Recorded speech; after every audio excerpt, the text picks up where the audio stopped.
topic for today is New You for the New Year.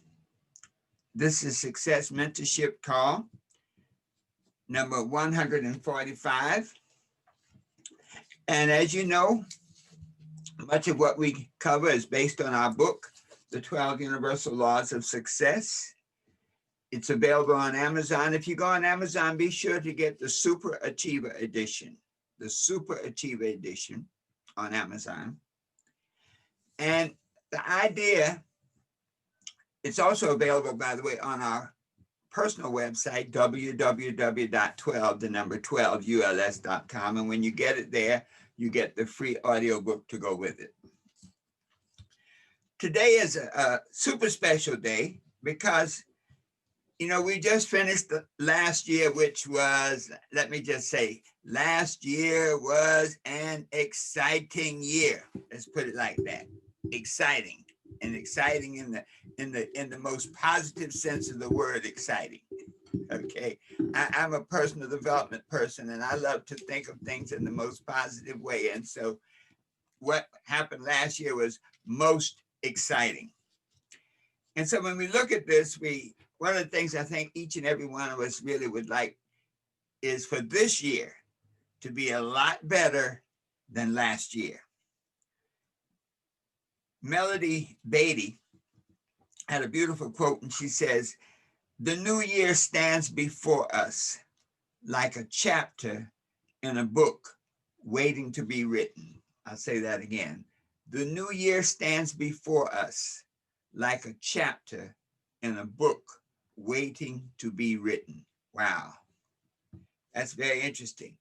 In other words, we have the blank pages and we have the power to fill in the words and the experiences and the visions on that page.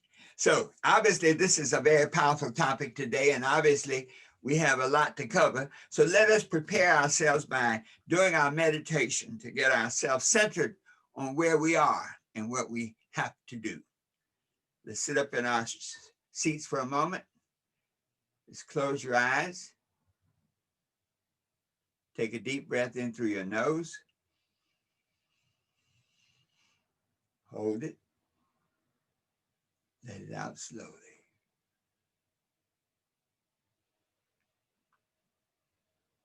Take a deep breath. Hold it. Let it out slowly. Let us affirm, I am at peace with myself. Together, I am at peace with myself. Take a deep breath. Hold it. Let it out slowly.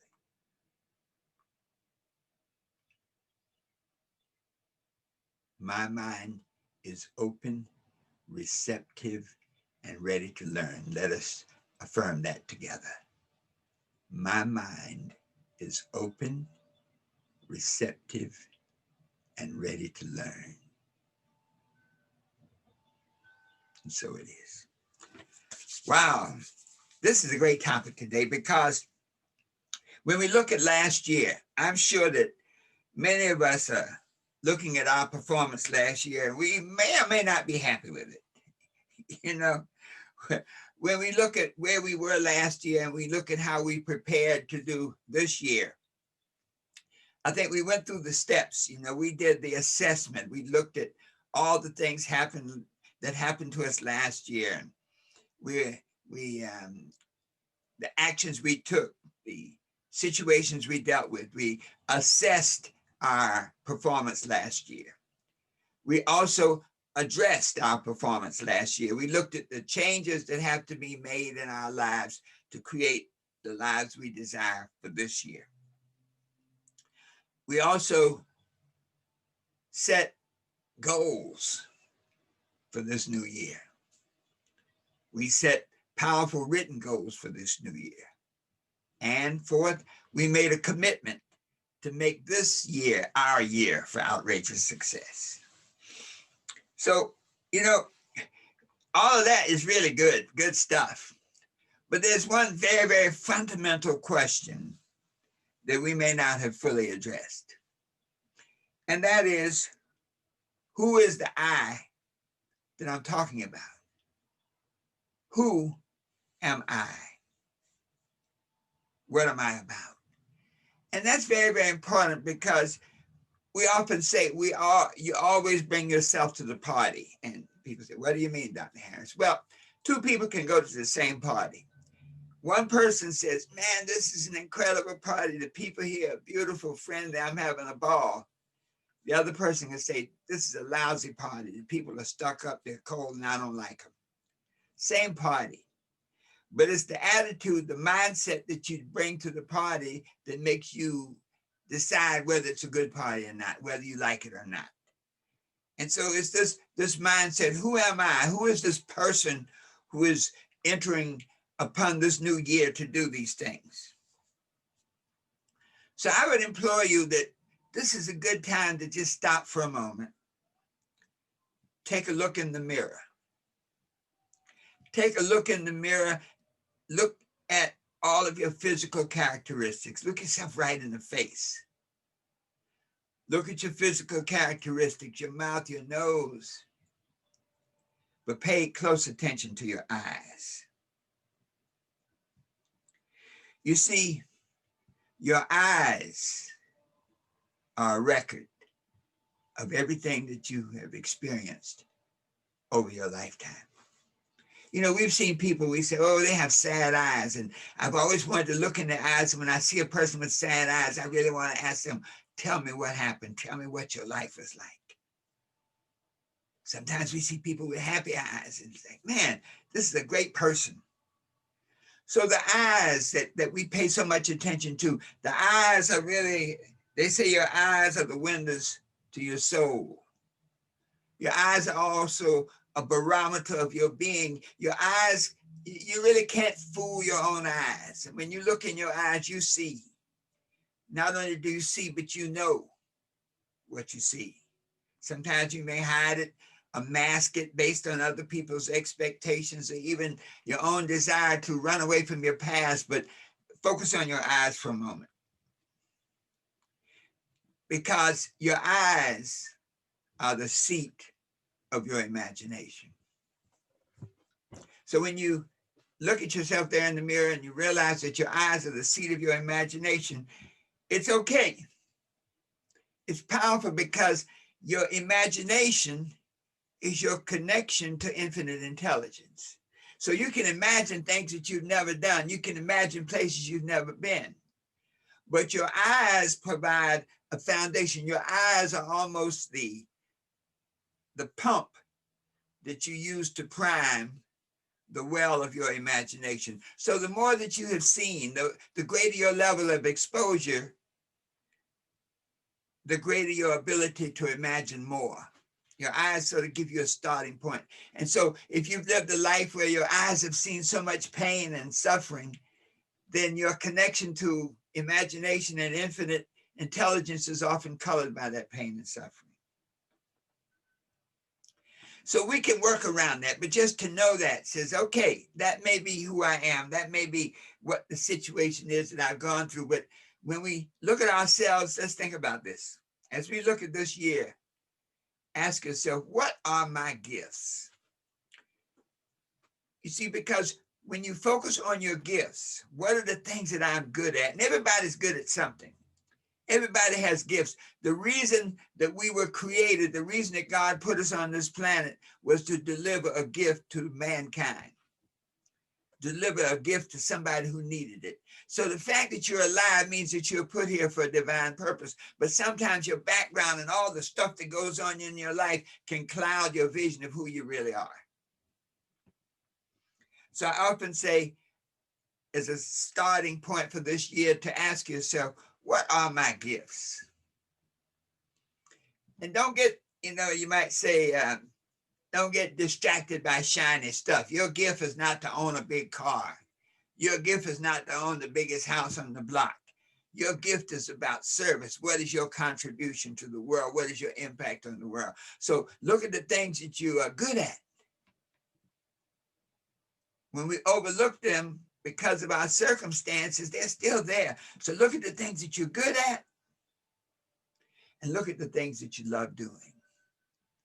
Look at the things that you would do for free. And so an ideal life, really an ideal experience for this year would be to really live your life centered on the things that you're good at and the things that you love doing and have them take care of you. I think that's what we all like. I think that's what we're all seeking, to live out our purpose and to generate income and whatever we need to continue living out our purpose at a level that's comfortable to us. I think often how many of us have great gifts and we never give them to the world. My mother was a school teacher, and her best friend was a lady named Anna Gill.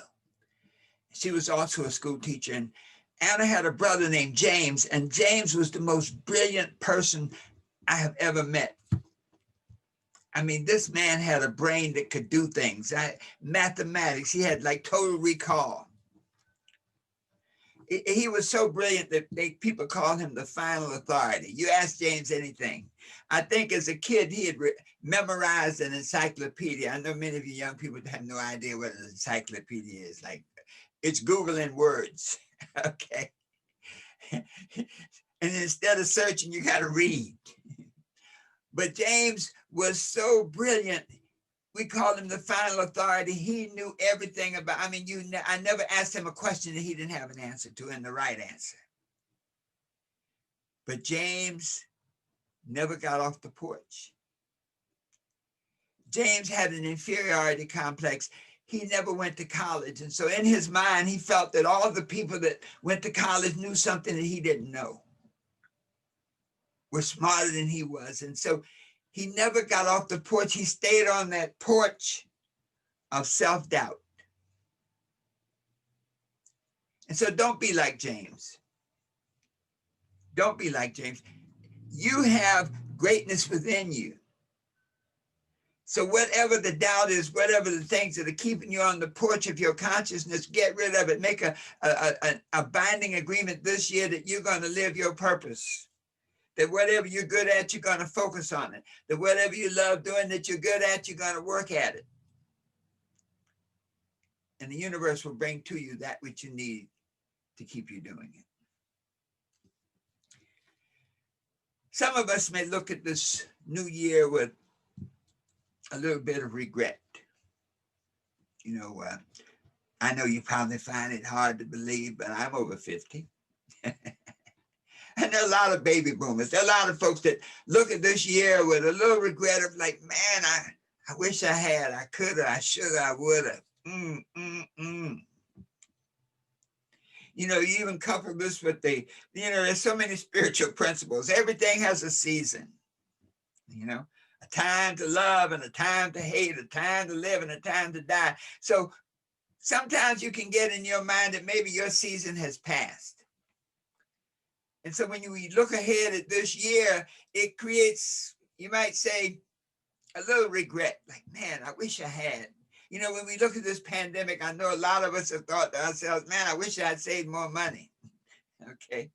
I wish I'd gotten away from this job and gotten into my own business so they couldn't fire me and lay me off so that I could stay in control of my finances and of my life. But there's also a spiritual principle that says, with God, all things are possible. So never live your life with regret. I don't care how old you are. If you're 95, pick up a book and say, I'm going to learn something new. I'm going to do something new. It's never too late. So with that context, as we face this year, say in yourself, this is my year for success. Let us say that together. This is my year for success. One more time. This is my year for success. And so in this context now, when we look at this being our year for success, what's the key? Well, the key is the power of choice. You see, we are where we are because of the choices we have made. But the good news is this: we can be wherever we want to be based on the choices we make from this point forward.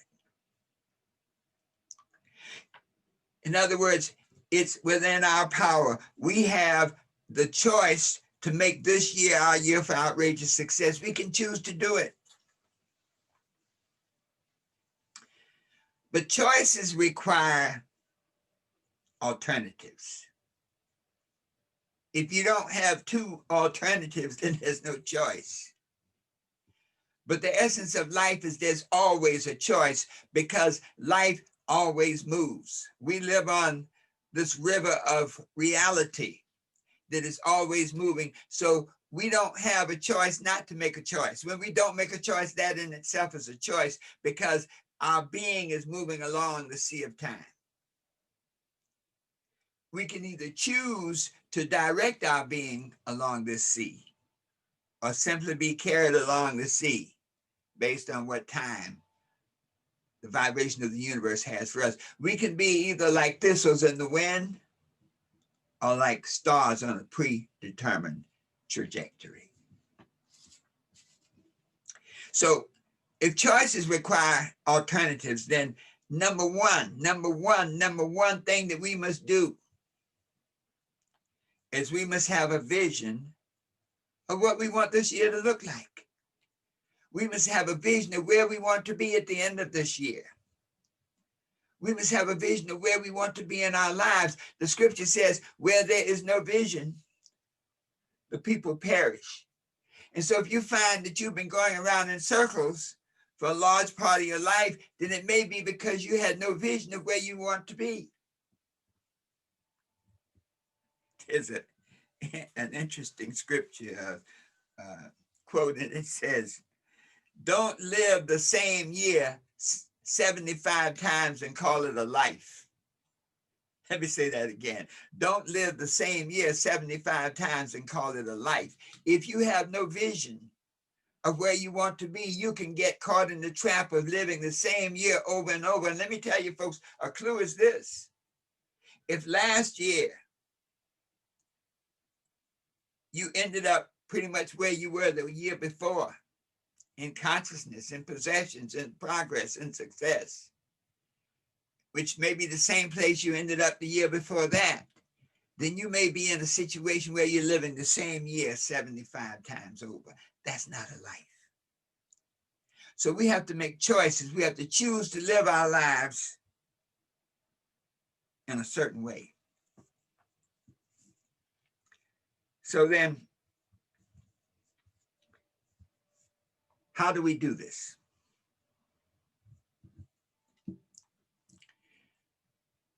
There are 4 drivers that help us create the new you for the new year. The first driver is our thoughts. If we are to be successful this year, if we are to create the year of our desires, we must take control of our thoughts. Earl Nightingale said, we become what we think about most of the time. So we have to take total control of our thoughts. The first law of success says, a mind shall have whatsoever it thinks in its heart. And so our thoughts become the seeds of our life. Our thoughts of today become the seeds of tomorrow. The thoughts we permit to envelop our lives become the seeds of the lives we live tomorrow.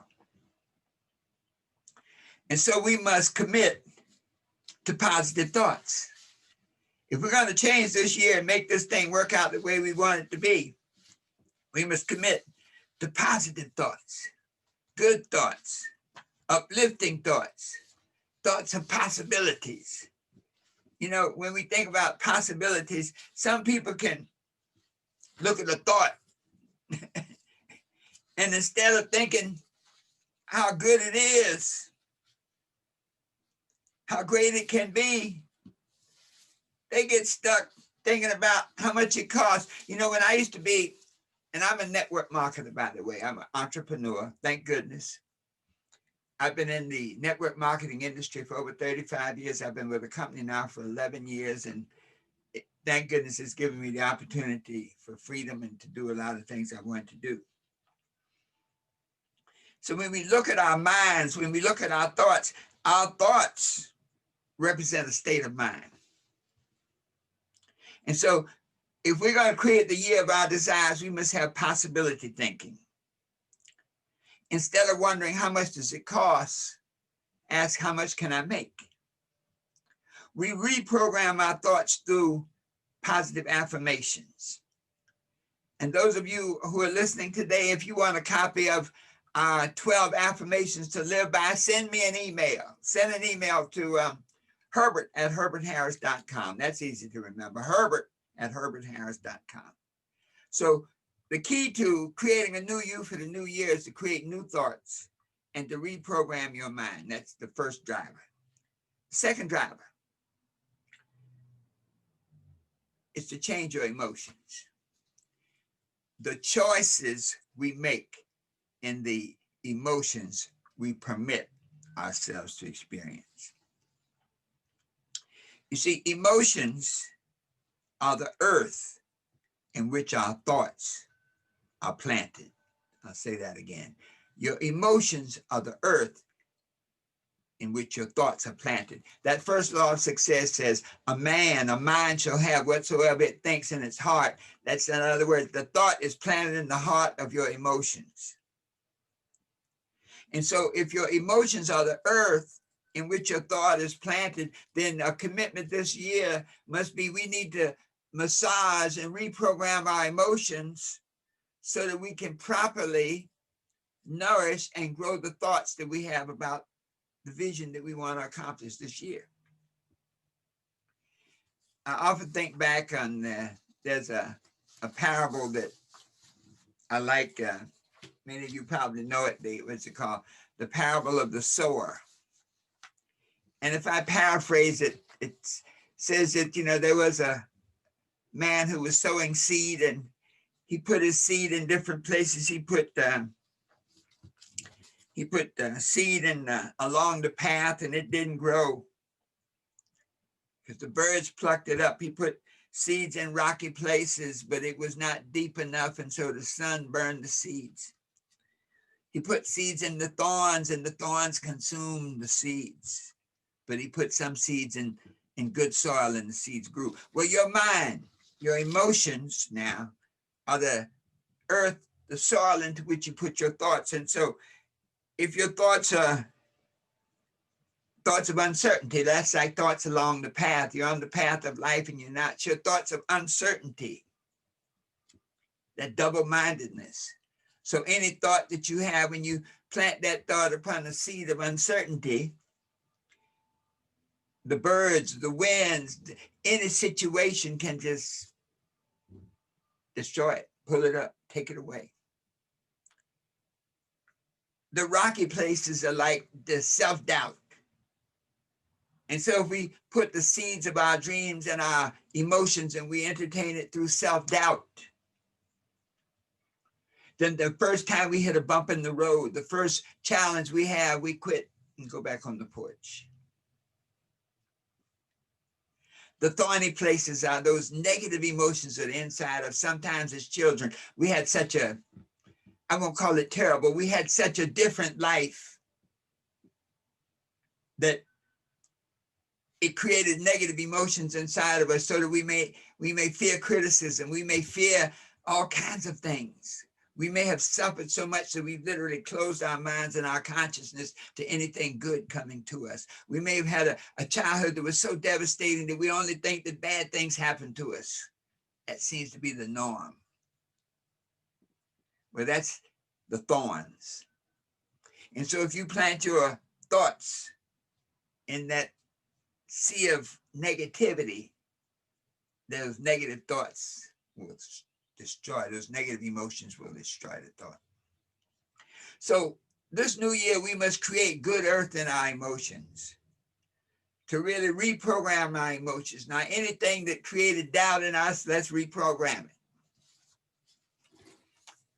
Anything that created insecurity in us, let's reprogram it. As we do that, go through that exercise of staring in the mirror and looking at ourselves, we begin to see those bad emotions now, and we can get rid of them. We can neutralize them.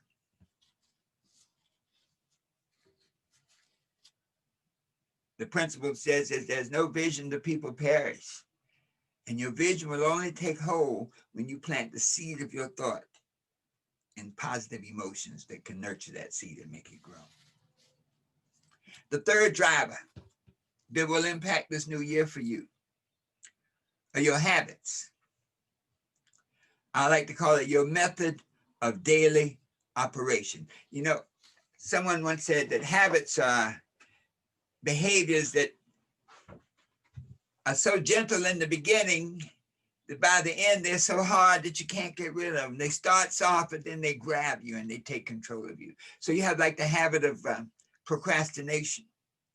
If you don't master that habit as your life goes forward, you'll end up procrastinating about everything until your dream vanishes in the sun.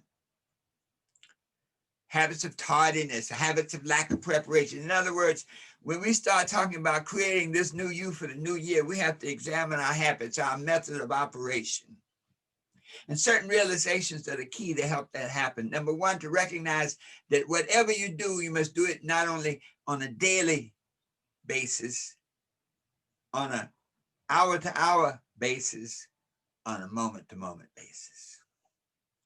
And so our habits, we have to examine our habits in the local, in the now. So if we have that habit of tardiness, then we have to look at what can I do right now to overcome that habit? Well, maybe that means you need to get up an hour earlier. Maybe you need to lay out your clothes the night before, but whatever you need to do to overcome tardiness. We have to look at the habits as it impacts time. We call it the time value of your habits. So if you have a habit of disorganization, you spend so much time looking for stuff that you have given away one of your most valuable assets, the time that you've been allotted to live. Look at your habit from the point of results driven. You know, in network marketing, in business per se, we have something called IPAs, income producing activities. And so if you spend your time on anything that's not an IPA, it's no puzzle that at the end of the month or at the end of the week, you've made no money. So we must adjust our habits so that our habits support our vision, so that our habits support our thoughts, enhance our emotions, and help us get results. You see, habits are the foundation for activity. Activity always creates results. If you do nothing, you get nothing. But activity, right activity, creates right results.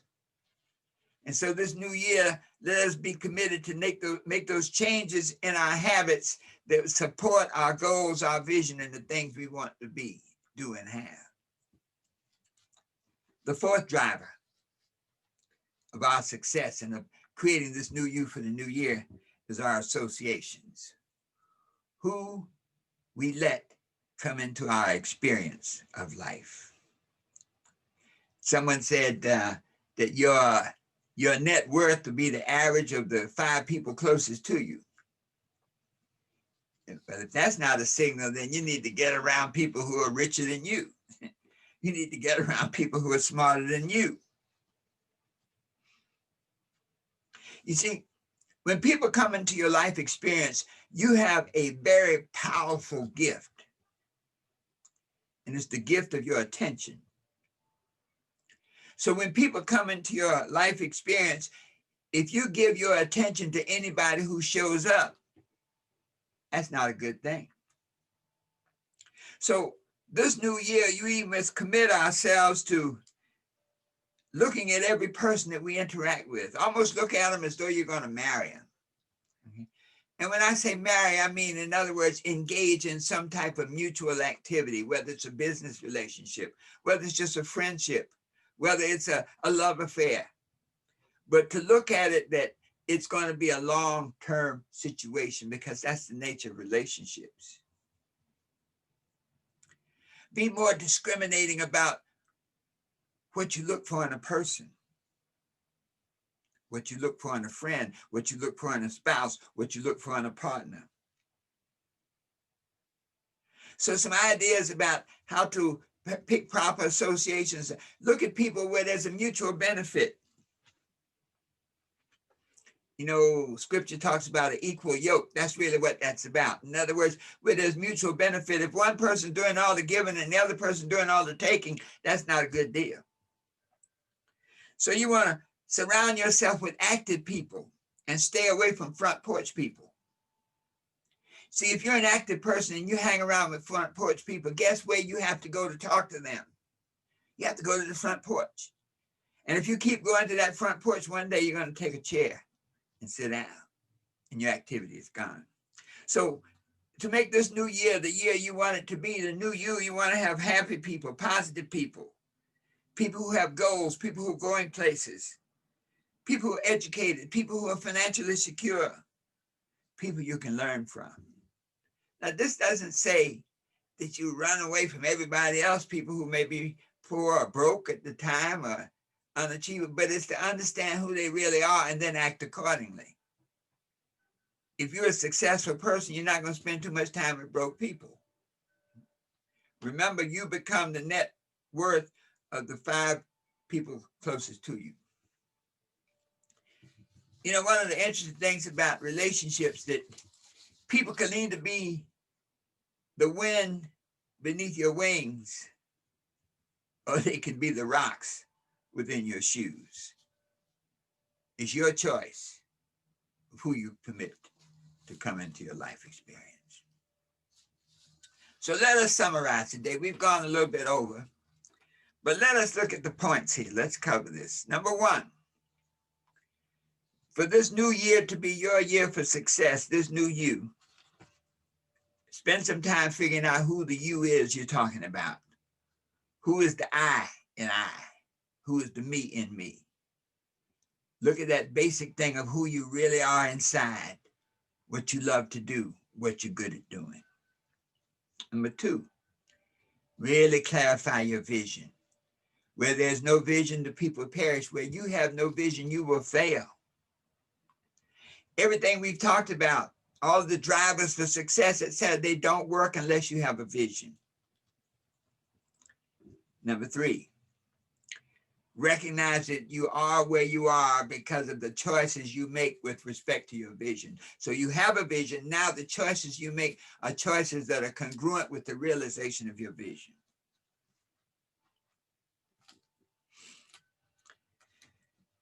Number 4,